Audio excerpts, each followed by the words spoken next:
Ever wondered about the quirky, lesser-known traditions from the Middle Ages that never made it to your history textbooks? Behind the grand events and notable figures, there lies a tapestry of fascinating customs that defined an era. Let's journey back and unravel these captivating medieval secrets that not taught in history class. Number 1. Wife selling. Ever heard of wife selling? No, it's not a medieval version of eBay, but it sure was a bizarre ritual. Picture this, a bustling market square, and there's a woman with a halter around her neck being auctioned off to the highest bidder. Sounds wild, right? But this wasn't about money, it was about saying, "We're done," to a marriage. Yep, that's right. Now, you might be thinking, was this some twisted form of divorce? Not quite. While it sounds like a scene from a dark fairy tale, it was more of a public breakup ceremony. And here's the kicker. Often, the wife was in on it. Sometimes the whole auction was just for show, prearranged by everyone involved. So why did they do it? Well, medieval divorce laws were a mess. They were super rigid, leaving couples stuck in unhappy marriages. For some, this was their way out, their loophole to start fresh. It was like their version of announcing a breakup on social media, but with more drama and fewer likes.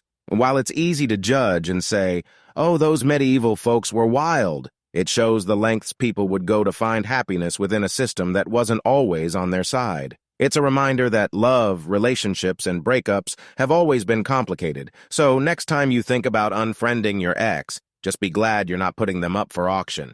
Number 2, ducking stool. Ever heard of the ducking stool? No, it's not a medieval version of musical chairs, but it sure was a spectacle. Picture a bustling medieval town square. There's a chair hanging from a long wooden arm right next to a pond.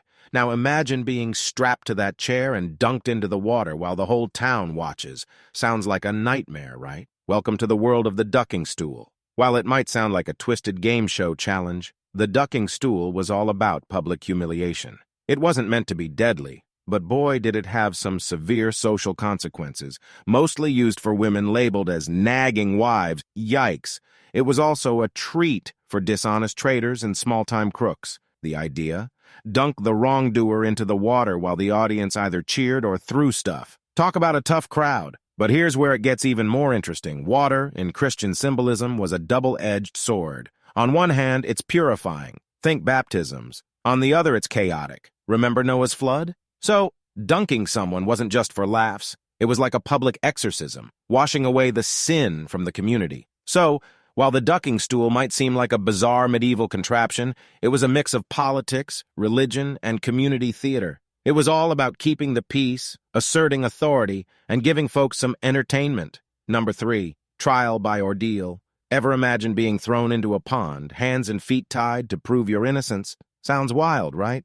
Welcome to the world of medieval Europe's trial by ordeal. Picture this. You're accused of a crime, and instead of presenting evidence or witnesses, you're handed a scorching iron bar to carry. If your hands heal quickly, you're innocent. If not, well, you get the picture. Now, why would anyone think this was a good idea? The medieval masses believed that these trials were God's way of intervening in human affairs. They thought, if someone's innocent, surely God would protect them from harm, right? So if you emerged from these ordeals unharmed, it was seen as divine proof of your innocence. 2 of the most popular ordeals. The fiery one, where you'd carry that hot iron or pluck a stone from boiling water. And then there's the watery one. Imagine being tossed into water, bound. If you floated, bad news, you're guilty. But if you sank, congratulations, you're innocent. Though, let's hope someone was around to pull you out. It's easy to chuckle at these methods now, but back then this was serious business. It wasn't just some medieval quirk. It was a blend of faith, justice, and community values. But as time moved on and the Age of Enlightenment dawned, these practices faded into history. Still, they offer a captivating glimpse into how our ancestors viewed morality, divinity, and human agency. Number 4, Scold's Bridle. Ever heard of the Scold's Bridle? No, it's not a medieval fashion accessory, but it sure was a statement piece. Imagine a world where speaking your mind could land you in an iron muzzle. Sounds like a twisted fairy tale, right?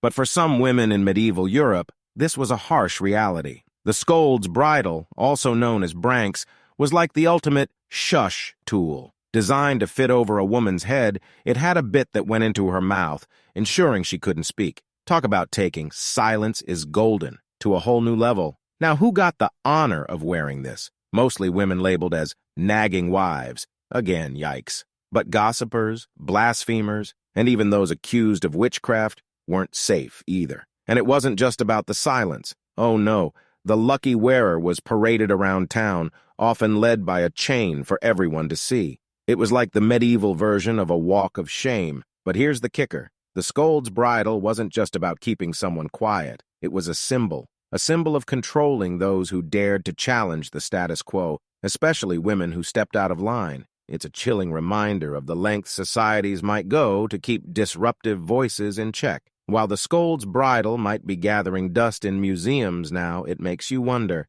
how do we deal with voices that challenge us today? Number 5. Medieval Knights.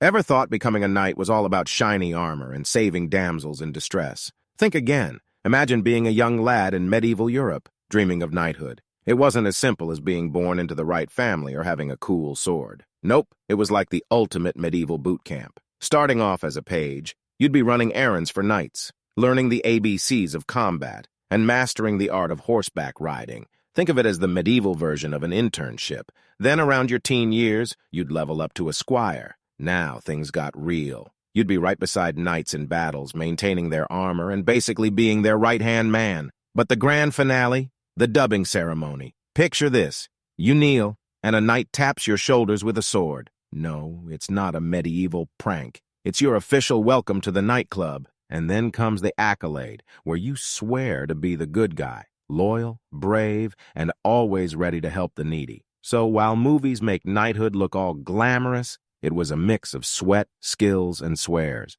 It wasn't just about being a warrior. It was about being a stand-up guy. Number 6, role of medieval jesters. Ever heard the saying, only the jester can tell the king the truth? Let's dive into the world of medieval jesters and fools. Imagine being in a grand medieval court. There's a guy in colorful clothes, jingling bells, pulling off some wild antics. You'd think, the comic relief. But what if I told you that Jester, with his goofy grin, was one of the most powerful voices in the room? Yep, that's right. While jesters were indeed entertainers, they had a secret weapon, the ability to speak truth to power without, losing their heads. Hidden behind their playful parodies and satires, they could voice opinions that would have others thrown in dungeons. Think of them as the medieval version of today's comedians who poke fun at politicians. Ever wonder why rulers kept them around, especially if they were so cheeky? Well, jesters were like the court's reality check. They could point out flaws, mock decisions, and even question the king's actions, all while making everyone laugh. It was a way for rulers to hear a different perspective, one that wasn't sugar-coated by fearful advisors. So jesters weren't just there for the LOLs. They were the OG social commentators, navigating the tricky waters of medieval politics, all while juggling. They showed that humor could be a powerful tool, highlighting society's absurdities and contradictions. Number 7, medieval alchemy. Ever wondered where our modern chemistry comes from? Or who was mixing up the medieval version of cough syrup? Enter the world of alchemy. Picture this, a bustling medieval town, and there's an alchemist in his workshop, not just trying to turn that pesky lead into shiny gold, but also whipping up a salve for Mrs. Smith's rash. Yep. Alchemy wasn't just about the mystical quest for gold or the secret to eternal life. It was the medieval version of your local pharmacy, metal workshop, and sometimes even the kitchen. So, what was alchemy really about? At its heart, it was all about transformation. Not just turning one thing into another, but understanding the universe, the human soul, and everything in between. These alchemists were the jack of all trades, the pharmacists, metallurgists, and sometimes even the chefs of their era. Got a cold? The alchemist had a potion for that. Need a new kitchen tool? The alchemist could probably whip that up too. But here's the thing. While we might chuckle at some of their wilder ideas today, alchemists were the real MVPs of medieval society. They weren't just holed up in towers surrounded by mysterious vials. They were right there in the heart of the community. They healed, they crafted, and they brought a touch of magic, or science, to everyday life. All right, folks, so there you have it. The lesser-known tales and tidbits of the medieval era that our history books might have skipped over. From knights in training to quirky customs, it's clear that there's so much more to the Middle Ages than meets the eye. It's a testament to the rich tapestry of human history, where every thread, no matter how obscure, has its own unique story. And just think, these are only a few of the countless secrets that time has tucked away. If you enjoyed diving into these hidden gems with me, don't forget to give this video a thumbs up and subscribe for more intriguing journeys into the past. Remember, history isn't just about dates and battles, it's about the fascinating stories waiting to be uncovered. So keep those thinking caps on and always be ready to delve deeper into the annals of history. Until next time, keep exploring and stay curious.